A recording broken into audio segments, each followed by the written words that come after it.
मौली धरती मौले आकाश, cut cut मौलेया आतम परगास, आतम परगास, आतम परगास, आतम परगास।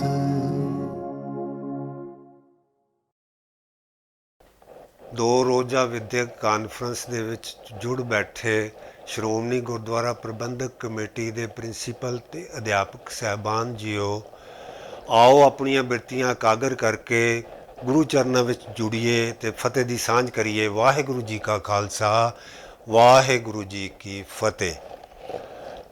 ਇਸ ਵਿਦਿਅਕ ਕਾਰਜਸ਼ਾਲਾ ਦੇ ਵਿੱਚ ਸ਼੍ਰੋਮਣੀ ਗੁਰਦੁਆਰਾ ਪ੍ਰਬੰਧਕ ਕਮੇਟੀ ਦੇ ਅਧੀਨ ਜੋ ਚੱਲ ਰਹੇ ਵਿਦਿਅਕ ਅਦਾਰੇ ਹਨ, ਉਹਨਾਂ ਦੇ ਡਾਇਰੈਕਟਰ ਡਾਕਟਰ ਤਜਿੰਦਰ ਕੌਰ ਅਤੇ ਬੀਬੀ ਸਤਵੰਤ ਕੌਰ ਡਿਪਟੀ ਡਾਇਰੈਕਟਰ ਦੇ ਅਸੀਂ ਬਹੁਤ ਧੰਨਵਾਦੀ ਹਾਂ ਆਤਮ ਪ੍ਰਕਾਸ਼ ਸੋਸ਼ਲ ਵੈਲਫੇਅਰ ਕੌਂਸਲ ਵੱਲੋਂ ਕਿ ਜਿਨ੍ਹਾਂ ਦੇ ਉਪਰਾਲੇ ਦੇ ਨਾਲ ਇਹ ਸਾਰਾ ਪ੍ਰੋਗਰਾਮ ਆਯੋਜਨ ਕੀਤਾ ਹੈ।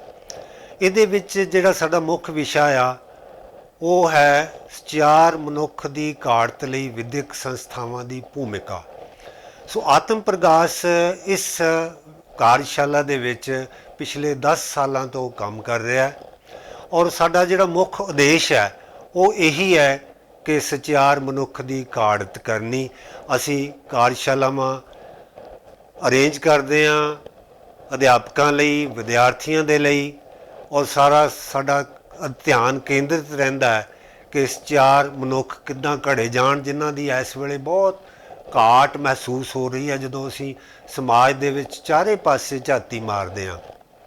ਸੋ ਇਹਦੇ ਵਿੱਚ ਮੁੱਖ ਭੂਮਿਕਾ ਜਿਹੜੀ ਉਹ ਵਿਦਿਅਕ ਅਦਾਰਿਆਂ ਦੀ ਰਹਿਣੀ ਹੈ ਔਰ ਵਿਦਿਅਕ ਅਦਾਰਿਆਂ ਦੇ ਵਿੱਚ ਅਧਿਆਪਕ ਸਾਹਿਬਾਨਾਂ ਦੀ ਰਹਿਣੀ ਹੈ, ਕਿਉਂਕਿ ਜੋ ਅਸੀਂ ਜੇ ਵਰਲਡ ਓਵਰ ਦੇਖਦੇ ਹਾਂ ਤਾਂ ਵਿਦਵਾਨਾਂ ਨੇ ਇਹ ਕਿਹਾ ਕਿ ਜਿਹੋ ਜਿਹਾ ਤੁਹਾਡਾ ਸਕੂਲ ਹੋਏਗਾ, ਜਿਹੋ ਜਿਹਾ ਤੁਹਾਡਾ ਕਲਾਸਰੂਮ ਹੋਏਗਾ, ਉਹੋ ਜਿਹੇ ਤੁਹਾਡਾ ਸਮਾਜ ਹੋਵੇਗਾ। ਸੋ ਸਾਨੂੰ ਇਹਦੀ ਆਰੰਭਤਾ ਆਪਣੇ ਕਲਾਸਰੂਮ ਤੋਂ ਹੀ ਕਰਨੀ ਪੈਣੀ ਹੈ ਔਰ ਇਹਦੇ ਵਿੱਚ ਮੁੱਖ ਸਹਿਯੋਗ ਆ ਜਿਹੜਾ ਅਧਿਆਪਕਾਂ ਦਾ ਬਹੁਤ ਰਹੇਗਾ। ਅੱਜ ਦੀ ਇਸ ਵਿਦਿਅਕ ਕਾਨਫਰੰਸ ਦੀ ਉਦਘਾਟਨੀ ਸੈਸ਼ਨ ਲਈ ਅਸੀਂ ਇੱਕ ਸਚਿਆਰ ਮਨੁੱਖ ਦੀ ਹੀ ਚੋਣ ਕੀਤੀ ਹੈ। ਮੇਰੀ ਮੁਰਾਦ ਹੈ ਡਾਕਟਰ ਇੰਦਰਜੀਤ ਕੌਰ ਹੋਰਾਂ ਤੋਂ। ਡਾਕਟਰ ਇੰਦਰਜੀਤ ਕੌਰ ਹੋਰਾਂ ਨੇ ਭਗਤ ਪੂਰਨ ਸਿੰਘ ਦੇ ਚਲਾਏ ਹੋਏ ਕਾਰਜ ਪ੍ਰਬੰਧ ਨੇ ਉਹਨਾਂ ਨੂੰ ਅੱਗੇ ਚਲਾਇਆ, ਬੜੀ ਕਾਮਯਾਬੀ ਦੇ ਨਾਲ ਅੱਗੇ ਲੈ ਕੇ ਜਾ ਰਹੇ ਨੇ ਔਰ ਦੇਸ਼ਾਂ ਵਿਦੇਸ਼ਾਂ ਤੋਂ ਇਹਨਾਂ ਨੇ ਨਾਮਣਾ ਖੱਟਿਆ ਔਰ ਡਾਕਟਰ ਇੰਦਰਜੀਤ ਕੌਰ ਨੇ ਆਪਣਾ ਸਾਰਾ ਜੀਵਨ ਇਸ ਦੀ ਸੇਵਾ ਦੇ ਵਿੱਚ ਲਾ ਦਿੱਤਾ ਹੈ। ਜਿੱਥੇ ਡਾਕਟਰ ਇੰਦਰਜੀਤ ਕੌਰ ਹੋਣਾ ਨੇ ਪਿੰਗਲਵਾੜੇ ਦੇ ਬੂਟੇ ਨੂੰ ਪ੍ਰਫੁੱਲਤ ਕਰਨ ਲਈ ਮਹੱਤਵਪੂਰਨ ਯੋਗਦਾਨ ਪਾਇਆ, ਉੱਥੇ ਆਤਮ ਪ੍ਰਕਾਸ਼ ਦੀ ਕਾਰਜਸ਼ਾਲਾਵਾਂ ਦੇ ਵਿੱਚ ਵੀ ਇਹਨਾਂ ਦੀ ਬੜੀ ਯੋਗਦਾਨ ਰਿਹਾ ਹੈ। ਸਾਨੂੰ ਖੁਸ਼ੀ ਹੈ ਕਿ ਜਿੱਥੇ ਡਾਕਟਰ ਇੰਦਰਜੀਤ ਕੌਰ ਪਿੰਗਲਵਾੜੇ ਦੇ ਬੂਟੇ ਨੂੰ ਪ੍ਰਫੁੱਲਤ ਕਰਨ ਲਈ ਮਹੱਤਵਪੂਰਨ ਯੋਗਦਾਨ ਪਾ ਰਹੇ ਨੇ, ਉੱਥੇ ਆਤਮ ਪ੍ਰਕਾਸ਼ ਦੇ ਸਾਰੇ ਕਾਰਜਾਂ ਨੂੰ ਉਤਸ਼ਾਹ ਦੇ ਰਹੇ ਨੇ ਔਰ ਆਪਣਾ ਯੋਗਦਾਨ ਪਾ ਰਹੇ ਨੇ, ਗਾਈਡੈਂਸ ਦੇ ਰਹੇ ਨੇ। ਔਰ ਮੈਂ ਇਹਨਾਂ ਸ਼ਬਦਾਂ ਦੇ ਨਾਲ ਮੈਂ ਡਾਕਟਰ ਸਾਹਿਬ ਨੂੰ ਅੱਜ ਦੀ ਕਾਰਜਸ਼ਾਲਾ ਲਈ ਆਪਣੇ ਵਡਮੁੱਲੇ ਵਿਚਾਰਾਂ ਨਾਲ ਆਰੰਭ ਕਰਨ ਲਈ ਬੇਨਤੀ ਕਰਦਾ ਹਾਂ। ਆਤਮ ਪ੍ਰਕਾਸ਼ ਕੌਂਸਲ ਵੱਲੋਂ ਜੋ ਇਹ ਮੁਹਿੰਮ ਚਲਾਈ ਗਈ ਹੈ ਕਿ ਸਚਿਆਰ ਮਨੁੱਖ ਦੀ ਘਾੜਤ ਦੇ ਵਿੱਚ ਵਿਦਿਅਕ ਸੰਸਥਾਵਾਂ ਦਾ ਯੋਗਦਾਨ, ਉਹਦੇ ਵਿੱਚ ਅੱਜ ਹਿੱਸਾ ਲੈਣ ਆਏ ਸ਼੍ਰੋਮਣੀ ਗੁਰਦੁਆਰਾ ਪ੍ਰਬੰਧਕ ਕਮੇਟੀ ਦੇ ਅਧੀਨ ਚੱਲਦੇ ਵਿਦਿਅਕ ਅਦਾਰਿਆਂ ਦੇ ਅਧਿਆਪਕੋ, ਵਾਹਿਗੁਰੂ ਜੀ ਕਾ ਖਾਲਸਾ, ਵਾਹਿਗੁਰੂ ਜੀ ਕੀ ਫਤਿਹ।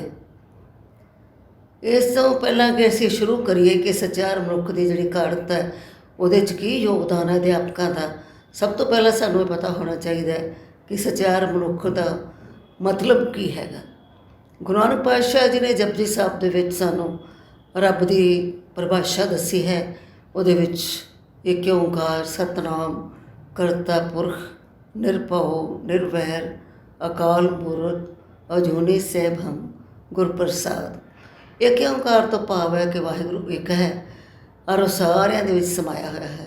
ਭਾਵ ਕਿ ਨਿਰਗੁਣ ਅਤੇ ਸਰਗੁਣ ਸਰੂਪ ਦੋਨੋਂ ਹੀ ਅਕਾਲ ਪੁਰਖ ਦਾ ਰੂਪ ਹਨ। ਨਿਰਗੁਣ ਸਰੂਪ ਅਸੀਂ ਸਿਰਫ ਭਾਵਨਾ ਦੇ ਨਾਲ ਸਮਝ ਸਕਦੇ ਹਾਂ, ਅਤੇ ਸਰਗੁਣ ਸਰੂਪ ਇਹ ਹੈ ਕਿ ਜੋ ਸੰਸਾਰ ਸਾਨੂੰ ਦਿਸਦਾ ਹੈ, ਜੋ ਦਿਸੇ ਸੋ ਤੇਰਾ ਰੂਪ, ਉਹਦੇ ਵਿੱਚ ਰਚਨਹਾਰ ਜਿਹੜਾ ਹੈ ਰੱਬ ਹੈ, ਅਕਾਲ ਪੁਰਖ ਹੈ, ਉਹ ਆਪ ਸਮਾਇਆ ਹੋਇਆ ਹੈ। ਉਹਦੇ ਇਹ ਗੁਣ ਹਨ, ਉਹ ਨਿਰਭਉ ਹੈ, ਨਿਰਵੈਰ ਹੈ, ਕਾਲ ਰਹਿਤ ਹੈ, ਜੂਨੀ ਰਹਿਤ ਹੈ। ਇਹ ਸਾਰੇ ਜਿਹੜੇ ਨੇ ਅਕਾਲ ਪੁਰਖ ਦੇ ਗੁਣ ਨੇ। ਔਰ ਸਭ ਤੋਂ ਪਹਿਲਾਂ ਸੱਚ ਦੀ ਗੱਲ ਹੈ ਕਿ ਅਕਾਲ ਪੁਰਖ ਸੱਚ ਹੈ, ਪਹਿਲਾਂ ਵੀ ਸੀ, ਹੁਣ ਵੀ ਹੈ ਅਤੇ ਹਮੇਸ਼ਾ ਹੀ ਰਹੇਗਾ। ਗੁਰੂ ਨਾਨਕ ਸਾਹਿਬ ਫਰਮਾਉਂਦੇ ਹਨ, ਅਰਬਦ ਨਰਬਤ ਧੰਦੂ ਘਾਰਾ, ਧਰਨ ਨਾ ਗਗਨਾ ਹੁਕਮ ਅਪਾਰਾ, ਨਾ ਦਿਨ ਰਹਿਣ ਨਾ ਚੰਦ ਨਾ ਸੂਰਜ, ਸੁਨ ਸਮਾਧ ਲਗਾਏਂਦਾ। ਜਦੋਂ ਇਹ ਧਰਤੀ ਵਿੱਚ ਕੁਛ ਵੀ ਨਹੀਂ ਸੀ, ਚੰਦ ਸੂਰਜ ਧਰਤੀ ਕੁਛ ਵੀ ਨਹੀਂ ਸੀ, ਉਦੋਂ ਵੀ ਅਕਾਲ ਪੁਰਖ ਸੱਚ ਸੀ ਔਰ ਇਹਦੇ ਵਿੱਚ ਸਮਾਧੀ ਲਗਾ ਕੇ ਬੈਠਾ ਹੋਇਆ ਸੀਗਾ। ਔਰ ਇਹਨੇ ਹਮੇਸ਼ਾ ਹੀ ਰਹਿਣਾ, ਦੁਨੀਆ ਭਾਵੇਂ ਖਤਮ ਹੋ ਜਾਵੇ। ਤਾਂ ਉਸ ਸੱਚ ਨਾਲ ਜਿਹੜਾ ਜੁੜਿਆ ਹੋਇਆ ਉਹਨੂੰ ਅਸੀਂ ਸਚਿਆਰ ਕਹਿੰਦੇ ਹਾਂ। ਜਿਹੜਾ ਸੱਚ ਨਾਲ ਜੁੜ ਜਾਂਦਾ ਉਹਦੇ ਵਿੱਚ ਉਹਦੇ ਗੁਣ ਆ ਜਾਂਦੇ ਨੇ ਜਿਹਦੇ ਨਾਲ ਜੁੜਿਆ ਹੁੰਦਾ। ਤਾਂ ਜੋ ਅਕਾਲ ਪੁਰਖ ਦੇ ਗੁਣ ਨੇ, ਨਿਰਭਉ ਨਿਰਵੈਰ, ਇਹ ਸਾਰੇ ਜਿਹੜੇ ਗੁਣ ਨੇ ਉਹ ਉਸ ਇਨਸਾਨ ਦੇ ਵਿੱਚ ਆ ਜਾਂਦੇ ਨੇ ਜਿਹੜਾ ਮਨ ਬਚ ਕਰਮ ਕਰਕੇ ਉਹਦੇ ਨਾਲ ਜੁੜਿਆ ਹੋਇਆ ਹੈ। ਮੇਰਾ ਅਕਾਲ ਪੁਰਖ ਜੋ ਹੈ ਉਹ ਦੈਵੀ ਸਰੂਪ ਹੈ, ਆਨੰਦ ਸਰੂਪ ਹੈ, ਉਹ ਖਿਮਾ ਦੇ ਕਰਤਾ ਹੈ, ਉਹ ਸਭ ਦਾ ਪਾਲਣਹਾਰ ਹੈ, ਉਹ ਬਖਸ਼ਿੰਦ ਹੈ, ਉਹ ਨਿਰਭਉ ਹੈ, ਉਹ ਨਿਰਵੈਰ ਹੈ। ਤਾਂ ਇਸ ਕਰਕੇ ਜਿਹੜਾ ਵੀ ਮਨੁੱਖ ਉਹਨੂੰ ਪਿਆਰ ਕਰੇਗਾ, ਜਿਹੜਾ ਵੀ ਉਹਦੇ ਨਾਲ ਜੁੜ ਜਾਏਗਾ, ਉਹਦੇ ਵਿੱਚ ਇਹ ਸਾਰੇ ਗੁਣ ਆਪਣੇ ਆਪ ਹੀ ਆ ਜਾਂਦੇ ਨੇ। ਉਹਦੇ ਕੋਲੋਂ ਸੇਵਾ ਸੁੱਤੇ ਸਿੱਧੇ ਹੀ ਹੁੰਦੀ ਹੈ। ਔਰ ਉਹਨੂੰ ਜਿਹੜੇ ਸਾਰੀ ਦੁਨੀਆ ਹੈ ਉਹਦੇ ਵਿੱਚ ਉਹਦਾ ਰੂਪ ਦਿਸਦਾ ਹੈ। ਜਿਵੇਂ ਗੁਰੂ ਅਰਜਨ ਦੇਵ ਫਰਮਾਉਂਦੇ ਹਨ, ਗੁਰ ਪਰਮੇਸ਼ਰ ਏਕ ਹੈ, ਸਭ ਮੈਂ ਰਿਹਾ ਸਮਾਏ, ਜਿਨ ਕੋ ਪੂਰਬ ਲਿਖਿਆ ਸੋਈ ਨਾਮ ਧਿਆਏ। ਅਨੇਕਾਂ ਹੀ ਸ਼ਬਦ ਹਨ ਕਿ ਜਿਹੜਾ ਅਕਾਲ ਪੁਰਖ ਹੈ ਉਹ ਸਾਰੀ ਰਚਨਾ ਦੇ ਵਿੱਚ ਕਿਵੇਂ ਹੈ। ਮੇਰੇ ਲਾਲ ਜੀਓ ਤੇਰਾ ਅੰਤ ਨਾ ਜਾਣਾ, ਤੂੰ ਜਲ ਥਲ ਮਈਰ ਭਰਪੂਰ ਲੈਣਾ, ਤੂੰ ਆਪੇ ਸਰਬ ਸਮਾਣਾ। ਗੁਰੂ ਗੋਬਿੰਦ ਸਿੰਘ ਜੀ ਵੀ ਫਰਮਾਉਂਦੇ ਆ, ਜਲੇ ਹੈ ਥਲੇ ਹੈ। ਤੋ ਸਾਰੇ ਬਨਸਪਤੀ ਵਿੱਚ ਸਭ ਥਾਂ 'ਤੇ ਉਹ ਜਿਹੜਾ ਅਕਾਲ ਪੁਰਖ ਹੈ ਉਹ ਸੱਚ ਹੈ, ਉਹ ਸੱਚ ਸਾਰਿਆਂ ਦੇ ਵਿੱਚ ਸਮਾਇਆ ਹੋਇਆ ਹੈ। ਜਦੋਂ ਤੁਹਾਨੂੰ ਇਹ ਸਮਝ ਆ ਜਾਏ ਇਸ ਗੱਲ ਦੀ ਕਿ ਉਹ ਸੱਚ ਹੈ, ਸਭ ਵਿੱਚ ਸਮਾਇਆ ਹੋਇਆ ਹੈ, ਫਿਰ ਤੁਸੀਂ ਨਾ ਤਾਂ ਕਿਸੇ ਤੋਂ ਡਰਦੇ ਹੋ, ਨਾ ਕਿਸੇ ਨੂੰ ਡਰਾਉਂਦੇ ਹੋ, ਨਾ ਤੁਹਾਡਾ ਕਿਸੇ ਨਾਲ ਵੈਰ ਰਹਿ ਜਾਂਦਾ। ਫਿਰ ਤਾਂ ਤੁਹਾਨੂੰ ਸਾਰੇ ਹੀ ਆਪਣੇ ਲੱਗਦੇ ਆ, ਤੁਹਾਨੂੰ ਸਾਰਿਆਂ ਨਾਲ ਹੀ ਪਿਆਰ ਆਉਂਦਾ ਹੈ ਅਤੇ ਸਾਰਿਆਂ ਨੂੰ ਤੁਸੀਂ ਬਖਸ਼ਿੰਦ ਹੋ ਜਾਂਦੇ ਹੋ, ਆਨੰਦ ਸਰੂਪ ਹੋ ਜਾਂਦੇ ਹੋ। ਤੁਹਾਨੂੰ ਕੋਈ ਡਰ ਨਹੀਂ ਲੱਗਦਾ ਕਿਸੇ ਕੋਲੋਂ। ਤਾਂ ਇਸ ਦੁਨੀਆ ਦੇ ਵਿੱਚ ਤੁਸੀਂ ਨਿਰਭਉ ਹੋ ਕੇ ਵਿਚਰਦੇ ਹੋ, ਨਿਰਵੈਰ ਹੋ ਕੇ ਵਿਚਰਦੇ ਹੋ, ਤੁਹਾਡੇ 'ਚ ਉਹ ਗੁਣ ਆ ਜਾਂਦੇ ਨੇ। ਅਸੀਂ ਰਹਿ ਰਸਤੇ ਵਿੱਚ ਵੀ ਪਾਠ ਵਿੱਚ ਯਾਦ ਕਰਦੇ ਹਾਂ, ਜਿਨ ਨਿਰਭਉ ਜਿਨ ਹਰ ਨਿਰਭਉ ਧਿਆਇ ਜੀ, ਤਿਨ ਕਾ ਭਉ ਸਭ ਗਵਾਸੀ, ਜਿਨ ਸੇਵਿਆ ਮੇਰਾ ਹਰ ਜੀ, ਅਤੇ ਹਰ ਹਰ ਰੂਪ ਸਮਾਸੇ। ਉਹ ਹਰੀ ਦੇ ਵਿੱਚ ਹਰੀ ਦਾ ਰੂਪ ਹੀ ਹੋ ਜਾਂਦਾ ਹੈ। ਅਤੇ ਇਹ ਸਚਿਆਰ ਜਿਹੜਾ ਮਨੁੱਖ ਹੈ ਉਹ ਇਹੋ ਜਿਹਾ ਹੁੰਦਾ ਹੈ।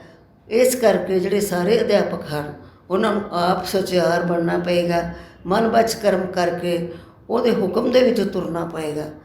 ਉਹਦਾ ਹੁਕਮ ਕੀ ਹੈ, ਹੁਣ ਇਹਨੂੰ ਸਮਝਣ ਦੀ ਬੜੀ ਲੋੜ ਹੈ ਕਿ ਉਹਦਾ ਹੁਕਮ ਕੀ ਹੈ। ਅਕਾਲ ਪੁਰਖ ਦਾ ਉਹ ਸਾਨੂੰ ਕੀ ਹੁਕਮ ਦਿੰਦਾ ਹੈ ਔਰ ਕਿਵੇਂ ਸੁਣੀਦਾ ਹੈ। ਇੱਥੇ ਮੈਨੂੰ ਸਾਖੀ ਯਾਦ ਆਉਂਦੀ ਹੈ। ਗੁਰੂ ਨਾਨਕ ਪਾਤਸ਼ਾਹ ਜਦੋਂ ਸੱਚਾ ਸੌਦਾ ਕਰਨ ਜਾਂਦੇ ਹੈ ਅਤੇ ਜਦੋਂ ਉਹ ਆਪਣਾ ਸਾਰਿਆਂ ਨੂੰ ਪਤਾ ਹੀ ਹੈ ਕਿ 20 ਰੁਪਏ ਦੇ ਵਿੱਚ ਜਿਹੜੇ ਸਾਧੂ ਨੇ ਉਹਨਾਂ ਨੂੰ ਰੋਟੀ ਖਵਾ ਦਿੰਦੇ ਹੈ, ਕੱਪੜੇ ਲੈ ਦਿੰਦੇ ਹੈ ਅਤੇ ਖਾਲੀ ਹੱਥ ਵਾਪਸ ਆਉਂਦੇ ਹੈ। ਅਤੇ ਪਿਤਾ ਜੀ ਕੋਲੋਂ ਝਿੜਕਾਂ ਪੈਂਦੀਆਂ, ਚਪੇੜਾਂ ਪੈਂਦੀਆਂ।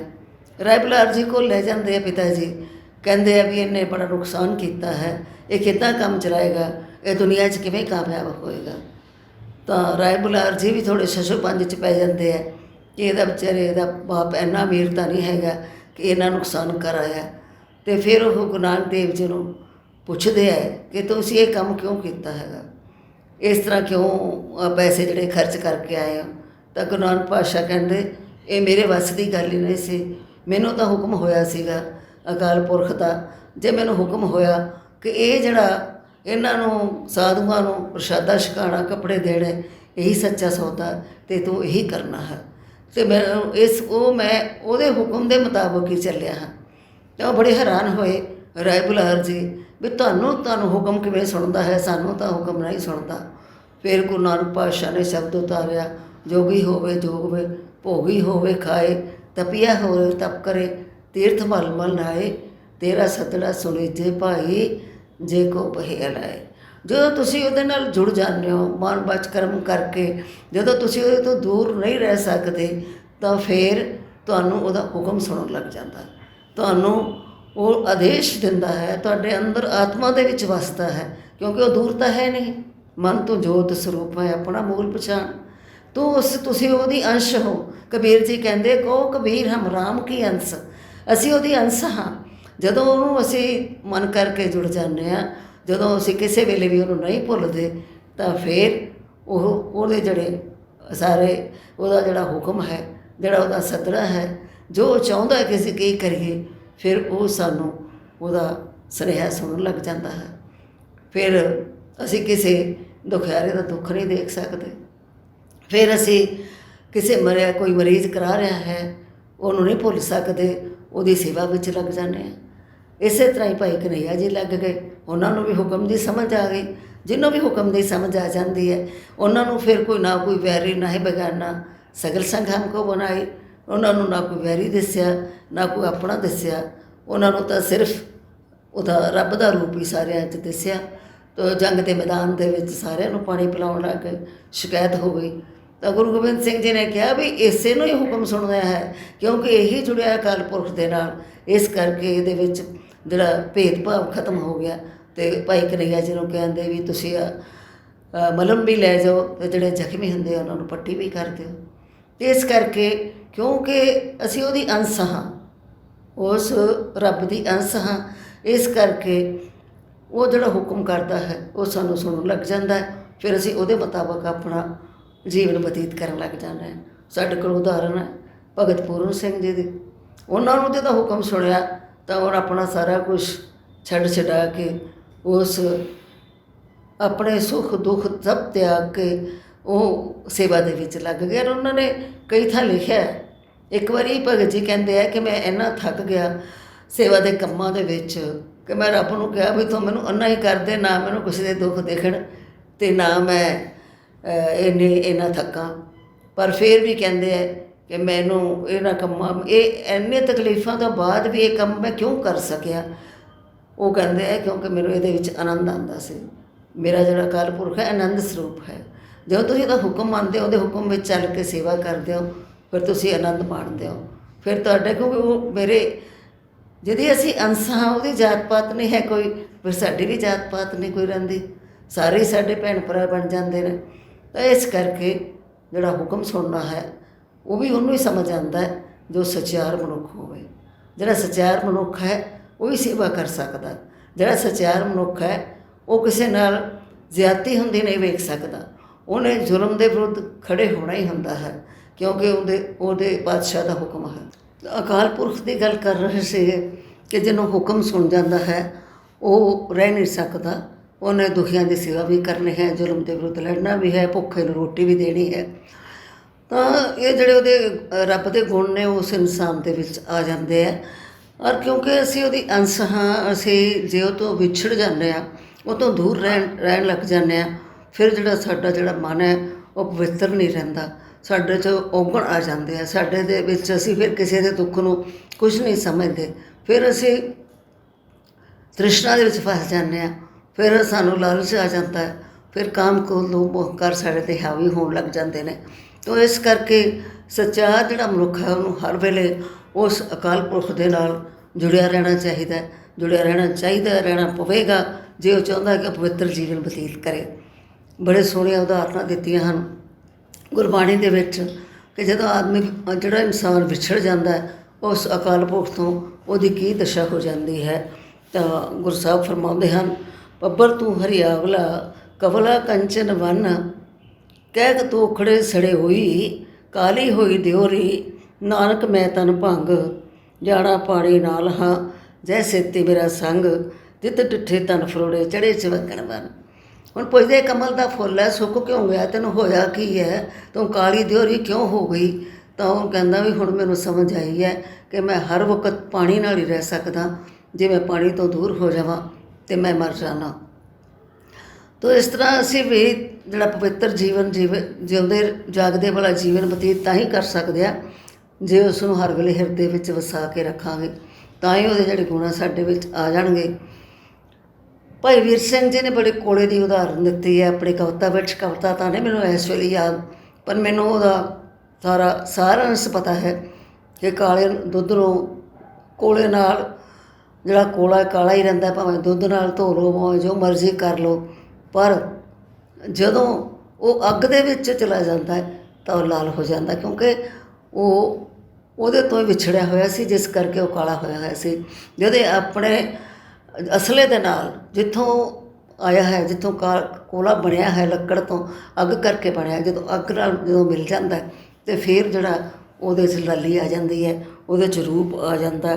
ਇਸੇ ਤਰ੍ਹਾਂ ਹੀ ਮੱਛੀ ਦੀ ਉਦਾਹਰਨ ਦਿੰਦੇ ਆ, ਮੱਛੀ ਵੀ ਨਹੀਂ ਪਾਣੀ ਬਿਨਾਂ ਰਹਿ ਸਕਦੀ। ਕਿ ਜਿਹੜੀ ਸਾਡੀ, ਇਸੇ ਤਰ੍ਹਾਂ ਹੀ ਸਾਨੂੰ ਆਪਣਾ ਜੀਵਨ ਜਿਹੜਾ ਹੈ ਇੱਦਾਂ ਬਿਤਾਉਣਾ ਪਏਗਾ ਕਿ ਅਸੀਂ ਹਰ ਵੇਲੇ ਉਸ ਅਕਾਲ ਪੁਰਖ ਨੂੰ ਯਾਦ ਰੱਖੀਏ, ਮਨ ਦੇ ਵਿੱਚ ਔਗਣਾਂ ਤੋਂ ਬਚੇ ਰਹੀਏ, ਉਹਦੇ ਜਿਹੜੇ ਗੁਣ ਨੇ ਉਹ ਸਾਨੂੰ ਦੇਈ ਜਾਵੇ ਅਤੇ ਅਸੀਂ ਸੱਚਿਆਰ ਮਨੁੱਖ ਬਣ ਸਕੀਏ।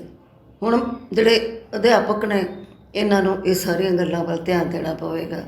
ਬੜੇ ਖੁਸ਼ਕਿਸਮਤ ਤੋਂ ਸ਼੍ਰੋਮਣੀ ਗੁਰਦੁਆਰਾ ਪ੍ਰਬੰਧਕ ਕਮੇਟੀ ਦੇ ਚੱਲਦੇ ਅਦਾਰੇ ਦੇ ਅਧੀਨ ਤੁਸੀਂ ਪੜ੍ਹਾ ਰਹੇ ਹੋ, ਔਰ ਇਹਦੇ ਵਿੱਚ ਖਾਸ ਤੌਰ 'ਤੇ ਸਾਨੂੰ ਬੱਚਿਆਂ ਦਾ ਜਿਹੜਾ ਆਚਰਨ ਹੈ ਉਹਦਾ ਉੱਚਾ ਬਣਾਉਣ ਵਾਸਤੇ ਅਧਿਆਪਕਾਂ ਨੂੰ ਆਪਣੇ ਸਖਤ ਮਿਹਨਤ ਕਰਨ ਦੀ ਲੋੜ ਹੈ। ਅੱਜ ਜੋ ਸੰਸਾਰ ਦੀ ਹਾਲਤ ਹੈ ਉਹ ਇਸੇ ਕਰਕੇ ਵਿਗੜੀ ਹੋਈ ਹੈ ਕਿਉਂਕਿ ਅਸੀਂ ਰੱਬ ਨੂੰ ਇਹ ਸੋਚਦੇ ਹਾਂ ਵੀ ਉੱਤੇ ਅਸਮਾਨ 'ਤੇ ਬੈਠਾ ਨੀਲੀ ਛਤਰੀ ਵਾਲਾ, ਅਤੇ ਜਾਂ ਅਸੀਂ ਗੁਰਦੁਆਰੇ ਮੰਦਿਰ ਜਾਂਦੇ ਹਾਂ ਤਾਂ ਅਸੀਂ ਰੁਮਾਲੇ ਚੜ੍ਹਾਏ ਆਉਂਦੇ ਹਾਂ, ਸੈਂਟ ਛਿੜਕੇ ਆਉਂਦੇ ਹਾਂ, ਜਿਹਦਾ ਕੋਈ ਅਰਥ ਹੀ ਨਹੀਂ ਹੈਗਾ।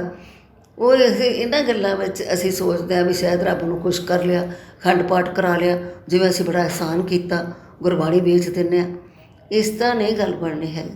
ਇਹ ਅਧਿਆਪਕਾਂ ਨੂੰ ਦੱਸਣਾ ਪਏਗਾ ਬੱਚਿਆਂ ਨੂੰ, ਪਹਿਲਾਂ ਤਾਂ ਆਪ ਉਹਨਾਂ ਨੂੰ ਇਸ ਰਸਤੇ ਤੁਰਨਾ ਪਏਗਾ, ਫਿਰ ਆਪਣੇ ਵਿਦਿਆਰਥੀਆਂ ਨੂੰ ਇਹ ਦੱਸਣਾ ਪਏਗਾ ਕਿ ਰੱਬ ਜਿਹੜਾ ਇਸ ਤਰ੍ਹਾਂ ਖੁਸ਼ ਨਹੀਂ ਹੁੰਦਾ ਕਿ ਅਸੀਂ ਉੱਤੇ ਪ੍ਰਸ਼ਾਦ ਕਰਾਇਆ ਆਈਏ, ਅਸੀਂ ਉੱਥੇ ਰੁਮਾਲਾ ਚੜ੍ਹਾਇਆ ਆਈਏ, ਅਸੀਂ ਉੱਥੇ ਸੈਂਟ ਛਿੜਕੇ ਆਈਏ। ਇਹੋ ਜਿਹੀਆਂ ਗੱਲਾਂ, ਜਾਂ ਸੋਨਾ ਚੜ੍ਹਾਏ ਹੁੰਦੇ ਕਈ ਬਹੁਤੇ ਅਮੀਰ ਆਦਮੀ, ਤਾਂ ਇਹਨਾਂ ਗੱਲਾਂ ਨਾਲ ਨਹੀਂ ਰੱਬ ਖੁਸ਼ ਹੁੰਦਾ। ਰੱਬ ਤਾਂ ਕਿਸੇ ਗਰੀਬ ਆਦਮੀ ਦੇ ਮਨ ਦੀ ਭਾਵਨਾ ਵੇਖਦਾ ਹੈ। ਉਹ ਤਾਂ ਇੱਕ ਫੁੱਲ ਦੀ ਪੱਤੀ ਵੀ ਸਵੀਕਾਰ ਕਰ ਲੈਂਦਾ, ਉਹਨੂੰ ਸੋਨੇ ਦੀ ਇੰਨੀ ਲੋੜ ਨਹੀਂ ਹੁੰਦੀ। ਜੇ ਬਹੁਤ ਸਾਰੀਆਂ ਇਸ ਤਰ੍ਹਾਂ ਦੀਆਂ ਸਾਡੇ ਕੋਲ ਉਦਾਹਰਨਾਂ ਵੀ ਹਨ। ਭਗਤ ਪੂਰਨ ਸਿੰਘ ਜੀ ਤਾਂ ਬਹੁਤ ਪੜ੍ਹਦੇ ਸਨ। ਰਾਬੀਆ ਇੱਕ ਬੀਬੀ ਹੋਈ ਹੈ ਜਿਹੜੀ ਕਿ ਬਹੁਤ ਵਧੀਆ ਸੀ, ਸੂਫੀਆਂ ਦੇ ਨਾਲ ਉਹਨਾਂ ਦਾ ਸੰਬੰਧ ਸੀਗਾ। ਜਦੋਂ ਬਹੁਤ ਸਾਰੇ ਜਿਹੜੇ ਸੂਫੀ ਫਕੀਰ ਸਨ ਉਹ ਚੱਲੇ ਹਜ ਦੀ ਯਾਤਰਾ ਕਰਨ ਵਾਸਤੇ, ਤਾਂ ਜਦੋਂ ਉਹ ਵੀ ਨਾਲ ਜਾ ਰਹੇ ਸੀ, ਪਰ ਕਿਉਂਕਿ ਉਹਦੀ ਆਤਮਾ ਜਿਹੜੀ ਸੀ ਰੱਬ ਨਾਲ ਜੁੜੀ ਹੋਈ ਸੀ, ਉਹਨੂੰ ਹਰ ਵੇਲੇ ਯਾਦ ਆਉਂਦਾ ਸੀ ਰੱਬ। ਉਹਨੇ ਰਸਤੇ 'ਚ ਵੇਖਿਆ ਕਤੂਰੇ ਵਿਲਕ ਰਹੇ ਨੇ ਪਾਣੀ ਨਾਲ, ਕੋਲ ਖੂਹ ਹੈ ਪਰ ਉਹ ਪਾਣੀ ਪੀ ਨਹੀਂ ਸਕਦੇ। ਉਹ ਉੱਥੇ ਹੀ ਰੁਕ ਗਈ। ਉਹਨੇ ਵੱਡੇ ਵੱਡੇ ਬਾਲ ਸੀ, ਉਹਨੇ ਆਪਣੇ ਕੱਟ ਕੇ ਰੱਸੀ ਬਣਾ ਕੇ ਅਤੇ ਪਾਣੀ ਖੂਹ 'ਚੋਂ ਕੱਢਿਆ ਅਤੇ ਕਤੂਰਿਆਂ ਨੂੰ ਪਿਆਇਆ। ਜਦੋਂ ਸਾਰੇ ਜਣੇ ਉੱਥੇ ਮੱਕੇ ਪਹੁੰਚ ਗਏ ਅਤੇ ਉੱਥੇ ਅੱਲਾ ਨਜ਼ਰ ਨਹੀਂ ਆਇਆ, ਅਤੇ ਉਹ ਪੁੱਛਣ ਲੱਗੇ ਵੀ ਅੱਲਾ ਕਿੱਥੇ ਗਿਆ?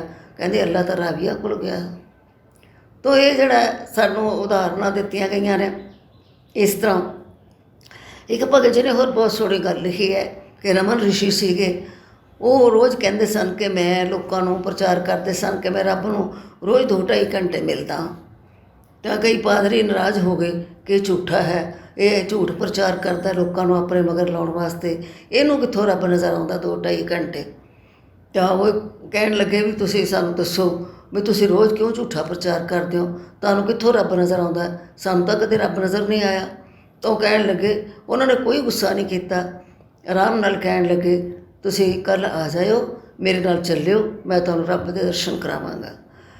ਤਾਂ ਜਦੋਂ ਆ ਗਏ, ਪਾਦਰੀ ਆ ਗਏ ਅਗਲੇ ਦਿਨ, ਤਾਂ ਉਹ ਉਹਨਾਂ ਨੂੰ ਲੈ ਕੇ ਕਾਫੀ ਦੂਰ 7-8 ਮੀਲ ਤੁਰੇ ਗਏ ਜੰਗਲਾਂ ਦੇ ਵਿੱਚ, ਅਤੇ ਉੱਥੇ ਜਾ ਕੇ ਇੱਕ ਝੌਂਪੜੀ ਸੀ। ਰਮਨ ਰਿਸ਼ੀ ਜੀ ਉੱਥੇ ਚਲੇ ਗਏ। ਉੱਥੇ 2 ਪਤੀ ਪਤਨੀ ਕੋਹੜੀ ਸਨ, ਜਿਹੜੇ ਲੈਪਰਸੀ ਸੀ ਉਹਨਾਂ ਨੂੰ ਮਕੋੜ ਪਿਆ ਹੋਇਆ ਸੀ, ਉਹਨਾਂ 'ਚੋਂ ਬਦਬੂ ਆ ਰਹੀ ਸੀਗੀ। ਤਾਂ ਉਹ ਜਿਹੜੇ ਪਾਦਰੀ ਸਨ ਉਹ ਤਾਂ ਬਾਹਰ ਖੜ੍ਹੇ ਹੋ ਗਏ। ਰਮਰਸ਼ੀ ਜੀ ਅੰਦਰ ਗਏ, ਉਹਨਾਂ ਨੇ ਅੱਗ ਬਾਲੀ, ਪਾਣੀ ਗਰਮ ਕੀਤਾ, ਦੋਵਾਂ ਨੂੰ ਨਵਾ ਕੇ ਉਹਨਾਂ ਦੇ ਕੱਪੜੇ ਬਦਲੇ, ਫਿਰ ਖਿਚੜੀ ਬਣਾਈ, ਖਿਚੜੀ ਬਣਾ ਕੇ ਖਵਾਈ, ਅਤੇ ਫਿਰ ਉਹ ਵਿਹਲੇ ਹੋ ਗਏ।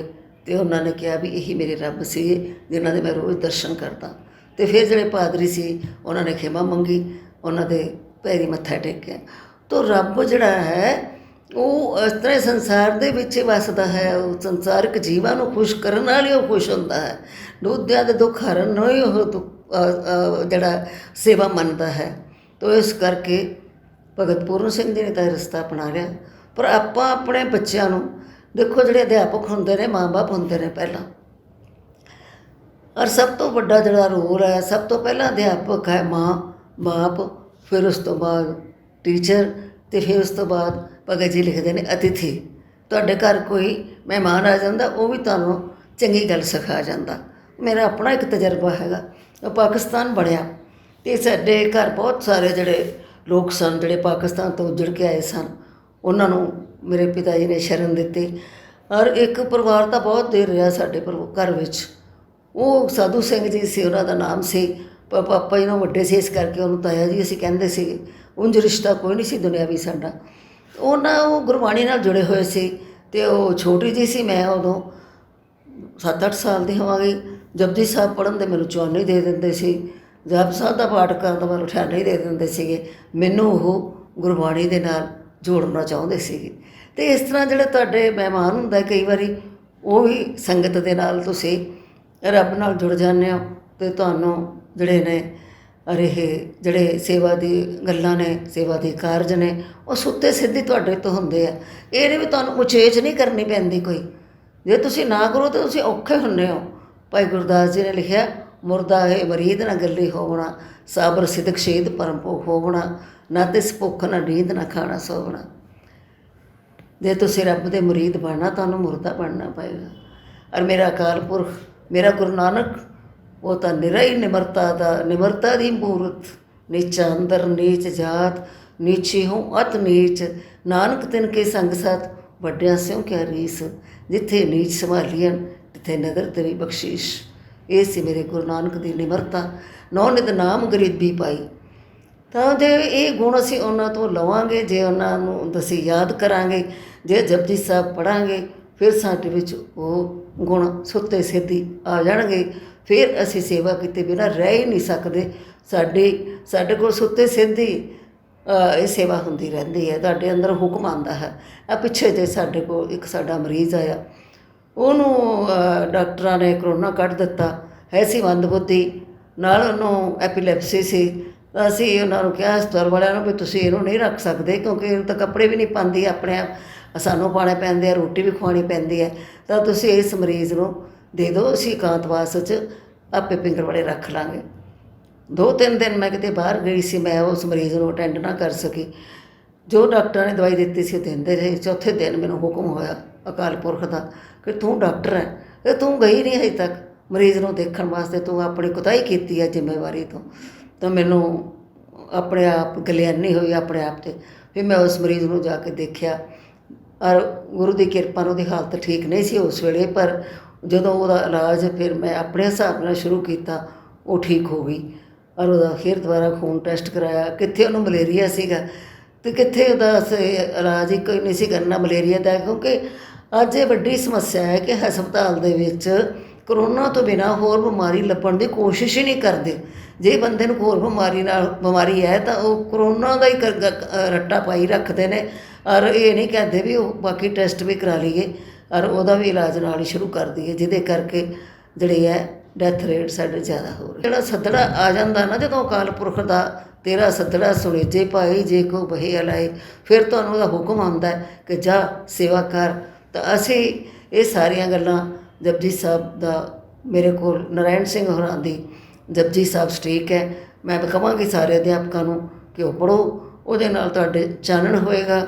ਤੁਸੀਂ ਇਸ ਸਚਿਆਰ ਮਨੁੱਖ ਦੀ ਪਰਿਭਾਸ਼ਾ ਨੂੰ ਸਮਝੋਗੇ, ਆਪ ਸਚਿਆਰ ਬਣੋਗੇ ਅਤੇ ਵਿਦਿਆਰਥੀਆਂ ਦਾ ਜੀਵਨ ਵੀ ਤੁਸੀਂ ਸਚਿਆਰ ਮਨੁੱਖ 'ਤੇ ਘਾੜੇ ਕਰੋਗੇ ਅਤੇ ਇਸ ਸੰਸਾਰ ਦੇ ਵਿੱਚ ਇਸ ਸੰਸਾਰ ਨੂੰ ਵਧੀਆ ਬਣਾਉਣ ਦੇ ਵਿੱਚ ਤੁਹਾਡਾ ਬੜਾ ਵੱਡਾ ਯੋਗਦਾਨ ਹੋਏਗਾ।